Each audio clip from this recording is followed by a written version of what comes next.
Hello dear viewers, in this video I'm going to help you decide should you play game Will to Live online, and I'm going to make short tutorial to help you get started in this game. This is multiplayer online RPG with crafting elements in first person shooter.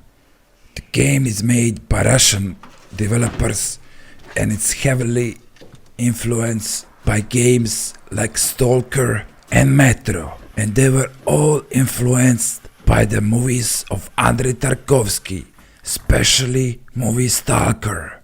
This is PvP and player versus enemy type of game, but in the beginning you will mostly play player versus enemies. So far the community in game has been really nice and really helpful. I would recommend this game if you like exploring, if you like crafting, if you like looting, and if you like shooting. And I would recommend this to everybody who liked games like Stalker and Metro. There is a lot of positives in this game and I see a huge potential in it, and I would really recommend this. There are some issues, but we are going to talk about them throughout the video that's coming. Without further ado, let's get back to my normal self. Enjoy! So when you go to play, the next menu you have is select game server. As you can see, there is a lot of servers. There is few European, Australian, Chinese, USA. If I started to play this again, I would probably go to USA server, because in this one I'm playing, which is Europe 1, there is a lot of Russians, and sometimes we cannot understand each other because they don't speak English very well, or much more poorer than I speak. I don't speak very well English. So this is the first thing you do. So you choose a server, select USA 1, go connect. So you have option to make one character for each server, but if you buy credits you can build 3 more additional characters. So yes, this game has in-game purchases, you buy credits, but it's mostly cosmetics and it doesn't help you to get better in the game. The problem is when you go to buy, it says level 25, so you need to be level 25 or level 16 to buy these guns, and for that you need to play a lot. Just for example, I'm level 9 and I played for 20 hours, so in 20 hours I am just a level 9 or more. Maybe if you can buy large survivors bundle and you get the rifle, which is shit, but you get the gun with silencer, which is very good when you kill some monsters or enemies in the game, so the other enemies don't hear you. So if you want to buy something in the beginning, I would suggest buy gun with silencer. And this is like typical character creation. You can choose clothes, you can choose sunglasses and all that things that are typical for every character creation options. The second, you need to choose your class. You have 4 classes. The first one is miner. The miners are stronger, you get a lot of strength, and you can use heavy weapons like shotguns and heavy melee weapons. The second one, which I choose, is the hunter. They use mostly rifles and snipers. They have a big dexterity, so they have a bigger stamina than the others, and that means you can run more. And running in this game is very important because the map is so huge and there is no vehicles. There are some fast travels, but mostly you need to walk and run course. So hunter has that advantage over the others. He has a little bit more stamina. Also, if you choose hunter over the miner, let's say, you cannot use shotgun with hunter. You can use it, but you do 50% less damage than miner. Also, if a miner uses hunter weapons, he does 50 damage less than if hunter uses them. So you should have that in mind. Also, there is mercenary. It's most versatile class, so he can use a lot of guns. I think it's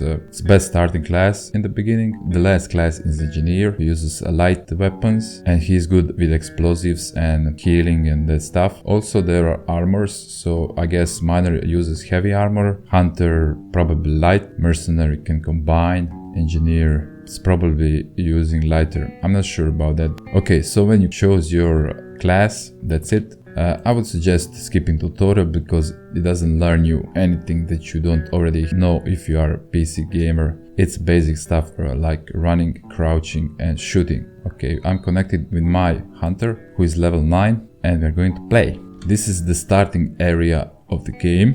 I'm gonna show it on the map. Okay, so we are now going into this city. I will show you what you need to do there.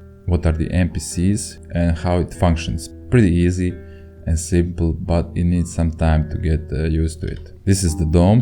When you are inside of it, it's a safe place, enemies cannot harm you. And also in the beginning, there is some enemies around outside of the dome that you can kill and get some items for some quest in the beginning, and you can level up a little bit here, get some experience. It's usually rats and dogs. So this is the safe place, this is our city, this is our base. There is 5 NPCs here, and one of them gives you main quests to progress the story.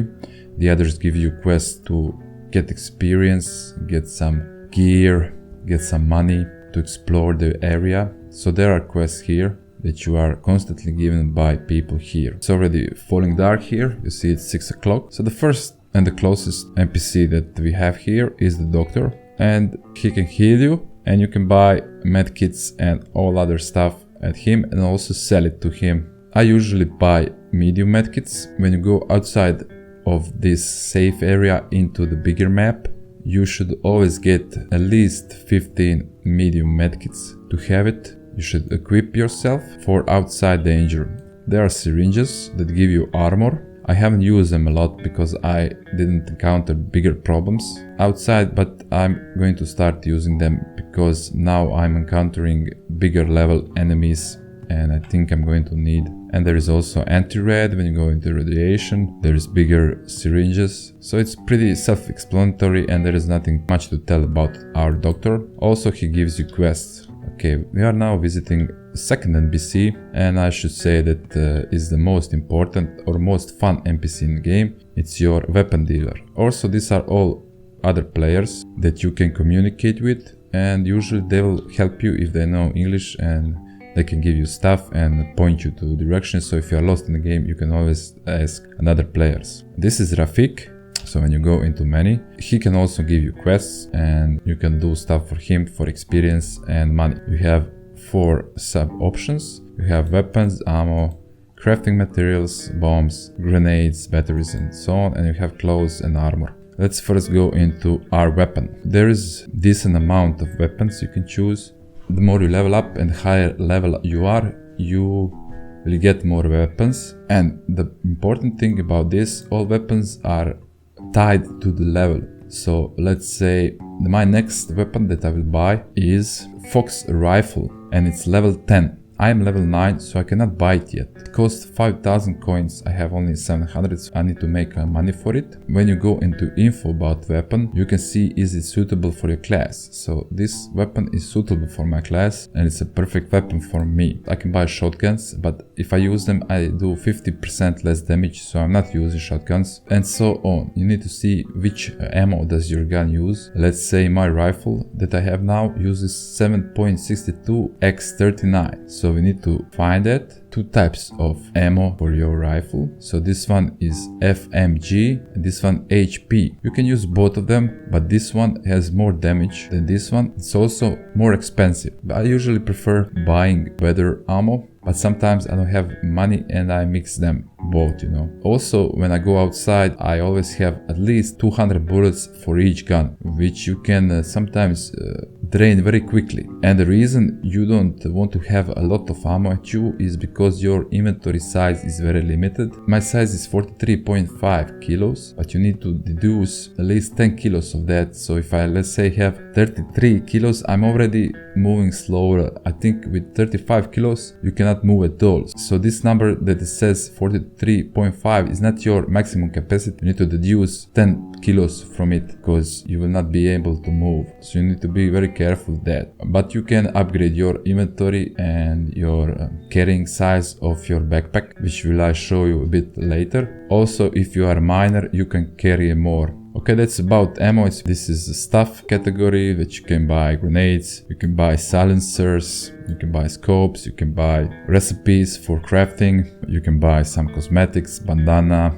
gas masks, monoculars. You can buy night vision. Let's say I want to have night vision. I'm going to buy it as soon as I have 20k to buy it. It's pretty expensive. And you have also scopes. You need to be very careful about scopes buying. You need to see, can it be installed onto your weapon? So you need to check, is it suitable with your weapon? Also, it's very expensive, at least for now in the beginning. I am not buying a lot of things for my gun right now because I don't want to spend money on a gun that I will not use later. So this is armor connected to the levels, and also it's connected to your class. You cannot wear some armor because it's not suitable for your class. Also, you can upgrade your armor with plastic armor plates and steel armor plates. So when you have armor, you can also upgrade it. Also, you can craft your armor, but I haven't got into it because I don't have recipes. I'm not so deep into the game, and the crafting is in your inventory. So this is open inventory craft. You go there and you have your crafting recipes that I unlocked. So I have campfire kit, which you can use when you are into wilderness and you don't want to get back to your base. You can cook meat, you can heal in your campfire kit. So I think I will use it also later in the game when I have bigger inventory and I'm going just to loot. Right now I am getting back to base pretty often because my rucksack is so small that I cannot carry so many things. You can make a lot of things in crafting. I have just scratched the surface. You can make armor, you can make clothes. This is just the beginning of crafting. Okay, this is my character. As you can see, I have a helmet, I have armor that I upgraded, I have leg armor, and I have shoes. And there is a few things that you can put left inventory of your characters, like night vision glasses. So there are a lot of options here that you can use that I haven't even also scratched. Like I say, I'm just in the beginning, but I have a good opinion about the game that I can maybe translate to you. Okay, that's one NPC. You have also another NPC here who will also give you some side quests from time to time. He mostly repairs your weapons and armor. So if you want to repair, you just go I want to repair item and drop them there. Also, he can paint your weapons. I have this rifle and I want to paint it, so you can choose paint. Let's say white. He can paint your weapon, and from painting weapon you need to collect things that are listed here. Mostly they are not so hard to find.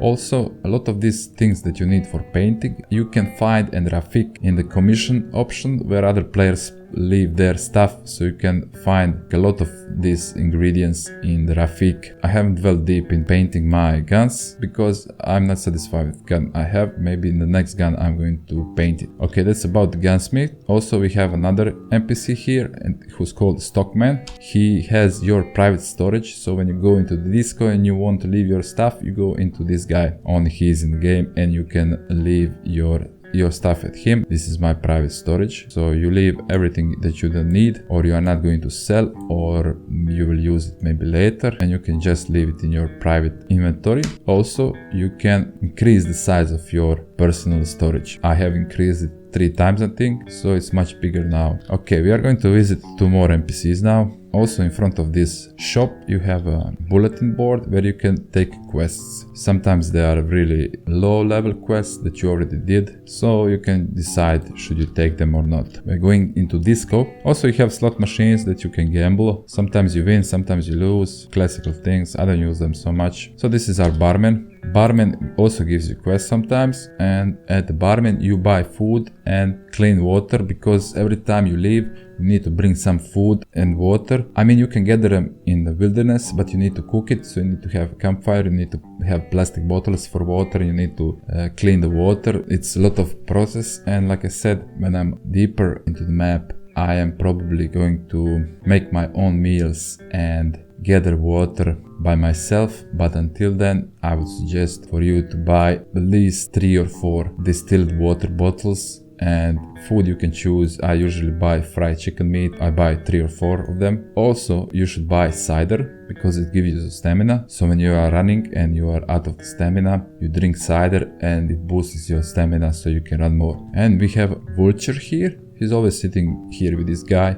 Vulture is looking at his bottle forever. So Vulture gives you sometimes quests. When these NPCs have quests to give you, they will have exclamation point on the map, so it will look like similar like this, but maybe a different color, or it's question mark. I'm not sure 100% about that, but when they have quests, they will have something over their head that you can see on the map or your mini map. Okay, so this is the main guy here. It's right next to the barman. So this guy is progressing the story, and he gives you quests, and you should do quests for him. All other quests are optional, but this guy's quests are the quests that are progressing the story the most, so I would suggest, of course, always doing his quests. And now I'm going to talk a little bit about character skills. The first skill tree is to enlarge our backpack, which is very useful because you will have more space in it. Gives you more space for items. Second skill is melee weapon. You have two branches here. The first one increases damage by 5% and so on. The second branch causes bleeding also by 5% and so on. I haven't used melee weapon for now. The one that I upgraded is my handgun. So you also have two branches. One is for the damage and one is for accuracy. I upgraded all the three branches of damage, so I have 15% more damage with the handgun. I increased my critical hit chance using handguns by 5%. I don't see point of increasing accuracy for now, because handgun I usually use only for close combat. I haven't found a reason to upgrade my accuracy for now. The fourth branch we have is the carrying capacity of your backpack. I have upgraded only 2 and it's only upgraded by 6%, so I would suggest increasing carrying weight. Maybe carrying weight is the most important thing you can do, because you want to loot and you want to sell. You want to carry as much stuff as you can. So these are common skills. You have also class skills, which I haven't even touched. Is the skill that are tied to your class. So the hunter is using rifles. You need 2 points for every skill here. This branch is pretty long, as you can see, so there's a lot of points you can put here, and you need a lot of levels to even start upgrading this. I would suggest firstly focusing on common skills and upgrading your inventory, upgrading your rucksack with the carrying capacity and inventory space. Also, you have character parameters. I am level 9 and I only had 1 point so far for character parameters. It's typical character points that you get in most RPGs: strength, dexterity, stamina, accuracy, intelligence, fortune. I upgraded my dexterity because it is tied to my character class. I would suggest upgrading points that are tied to your character, but since I got only 1 point in 20 hours, you need to choose wisely here, and maybe it's the best just to focus on 1 or 2 parameters of your character. I have a lot of quests that I took, so I am quite ready to go outside. So let me show you just quickly how you are managing outside, and then we are going to finish this introduction. Okay, just before we go outside, I'm just going to mention, like, this area is a low level area enemies. When you are just starting, you can kill these rats, and there are dogs, and you gather experience, and you can loot them and sell that stuff to earn some money. This is good for beginning, that you can earn some money and earn some experience, and even do some quests here in the starting area before you go into the big world. I wouldn't suggest going outside before you are level 3 at least, so you should at the beginning just level up here. The best way to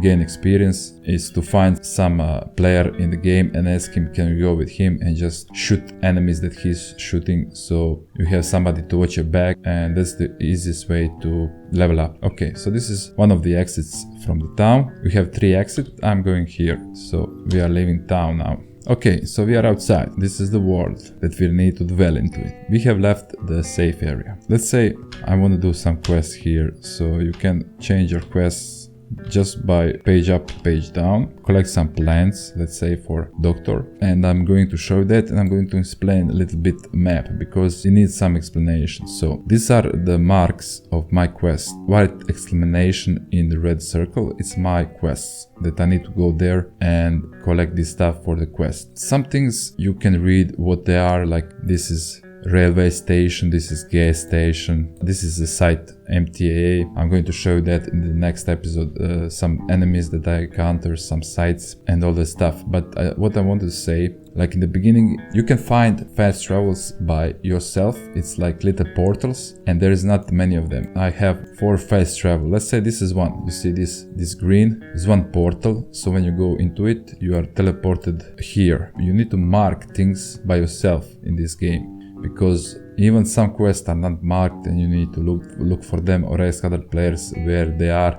and how to find them. Also, I would suggest when you go into some area, let's say I went to this area here where this house is, so it doesn't have any mark there, but when you go there and explore it, you know what it is. So you can put add marker and you can choose from these symbols what you will put there and the color, and you can write what it is so you know next time. So I like that very much because you are marking things on the map by yourself, which is very interesting and very immersive. I like most of this game. It's a very exceptional game and I'm really enjoying it. The only thing that I'm not enjoying is that you need to walk a lot. I hope developers will put more emphasis on things happening in the world while you're walking. Some random stuff, random encounters, more enemies, that it will be more dynamic, because sometimes you can just walk for minutes and nothing happening. I mean, it has its charm, but it wears off from time to time. But you can always use the teleports. I would suggest just finding them on Google and marking them on your map. You can make your journeys a little bit short. So that's about it for this video.